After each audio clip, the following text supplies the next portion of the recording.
what's going to be the biggest difference in this year's team and last year's team? Well, I guess every year they're different, but we've got some new coaches on staff, and I think over 50% of our roster are guys that are new to varsity. So it's going to be a lot different from the last couple of years. I know you're missing Jackson Billings, but what are some other key losses from last year? Nathaniel Pride, he was a big one. Never came off the field for us, so he was the anchor on the offensive, defensive lines. Sam Shepard, mainstay for us at receiver.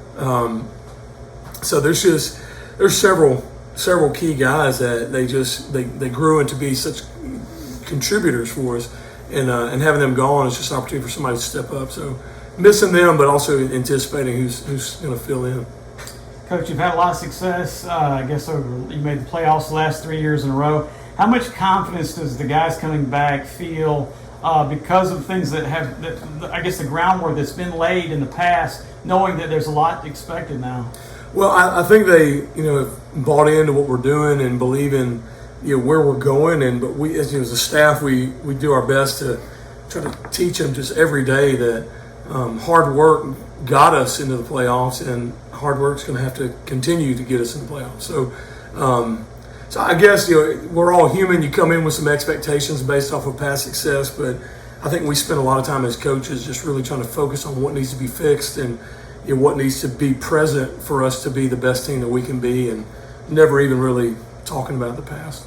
Coach, with so many younger players, how different is the offense going to be and the defense, or are these young players just going to have to learn the Westminster way? Well, one of the unique positive side effects of not having a spring was we all went into summer almost on the same level. There were so many guys that hadn't had a rep since the second round of playoffs. So we came in and kind of a new look just as far as how we approached them as coaches. Didn't really have an idea of who was going to be where based off of so many new guys on the field and not having seen guys since last November in pads. So we really just started at square one with them and went over the basics, the fundamentals. We hit that hard, and so that's how we approach. We just kind of treated them all the same. Everybody kind of came in the same rust, if you will, whether it was rust from not having played since middle school or being a transfer student or haven't played since November with no spring training.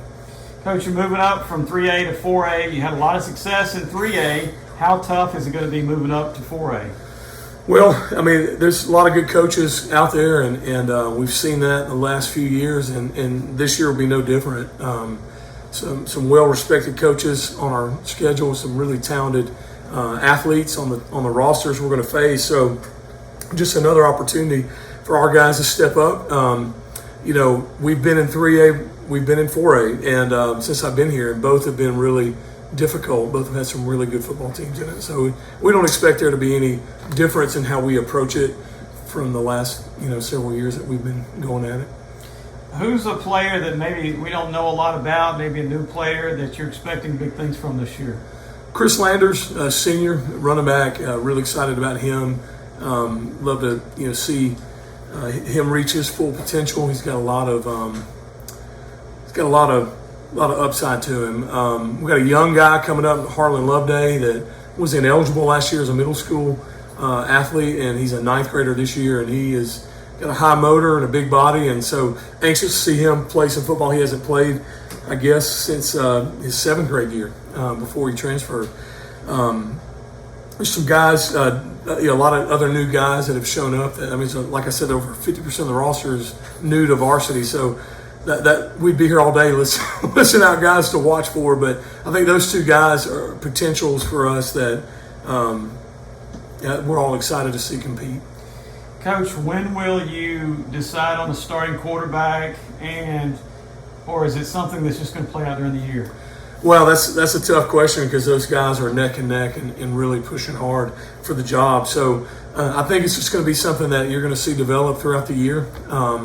Both those guys are great competitors. They push each other. They've got a great relationship. They like to see the other succeed. So you've got the breeding ground for a lot of success from those guys. The good thing about both of them is they're competitors and they're going to get on the field some way. So I'm excited about what they have to offer, and looking forward to see how that works out. So if either one of them is not in the game, there's other positions that they'll be playing, or will they be observing on the sideline? No, it would be hard to keep them off the field, for sure. Okay. Coach, this COVID-19 crisis, there's nothing good about it. It's terrible. We want it to all go away. But is there any good consequence that's happened that's like having to prepare better than you normally would prepare during this situation? Is there anything that maybe you've learned that you'll continue to do when this crisis is over? Yeah, so we obviously had to take full advantage of being able to teach these guys virtually, install an offense, install a defense virtually. I thought the coaches did a phenomenal job of holding weekly Zoom meetings and checking in on their guys, using online playbooks to share plays with them and film. Seeing the guys use that platform more to their advantage than they ever have in years past. It's something that, as a staff, we've talked about that we want to employ throughout the rest of our careers, honestly, as long as we have that tool to where we can get them to see more away from us, communicate more away from a team meeting or defense offense meeting, position meeting, being able to communicate more with them in smaller snippets of film or drawings, plays, animations, whatever we can come up with. Coach, is there every team keeps stats, and you guys certainly will this year. Is there one stat that if somebody hadn't seen any of your games this year, they could look at that stat and could tell how much success or lack of success your team has had? Man, that's a Matt Harris question right there. There's third down conversions, there's turnovers, there's points per possession, there are all kinds of different stats. But a lot of times there's one stat that really kind of tells the tale of your season. How many times we punt? We've been really productive. I know that's been a huge point of emphasis for us. Just having that mindset that we always want to find a way to take what the defense gives us. Defensively, I guess it would, I don't know if it's necessarily a stat, but just, for me, when I watch the film, I like to see how many guys are around the ball, what's our hustle. We talk about special teams as being an edge. So I guess our productivity in special teams. Are we blocking kicks? Are we returning kicks? What's the field position battle with kickoff and punt? We want to make that an advantage. So I guess if you saw our special team stats and they were down, then we're probably down. If they're up, we're probably having a good year. Coach, everybody has expectations and goals.